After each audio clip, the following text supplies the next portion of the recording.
Hello everyone. तो आज बात करने वाले हैं खेसारी लाल यादव जी और रानी एक्ट्रेस का एक बहुत ही बेहतरीन चैता सॉन्ग के बारे में, जिसका पोस्टर आ चुका है और फुल वीडियो सॉन्ग का रिलीज डेट भी आ चुका है।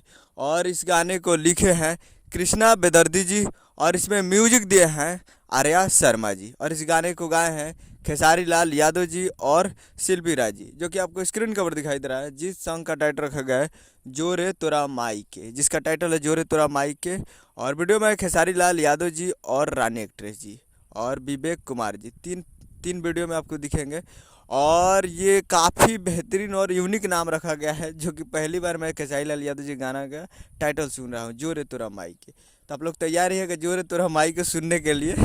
और ये आ रहा है कल सुबह में इस गाने को रिलीज़ किया जा रहा है। फुल वीडियो संग रिलीज इन ऑन 11 अप्रैल 2024 को सुबह 7 बजे ये फुल वीडियो सॉन्ग को रिलीज़ किया जा रहा है। तो 11 अप्रैल को सुबह 7 बजे फुल वीडियो सॉन्ग को देखने के लिए तैयार रहिएगा। और यह आ रहा है VR music Bhojpuri YouTube channel से। VR music Bhojpuri YouTube channel पे कल सुबह में तैयारी होगा सुबह 7 बजे। उम्मीद करो वीडियो चला तो चैनल को सब्सक्राइब कर बेल आइकन प्रेस करें, ताकि इसे खेसारी लाल यादव जी के लेटेस्ट मिलाते हैं। वीडियो चलो तो वीडियो को लाइक कीजिए। मिलते हैं अगले वीडियो में, तब तक के लिए जय हिंद जय भोजपुरी।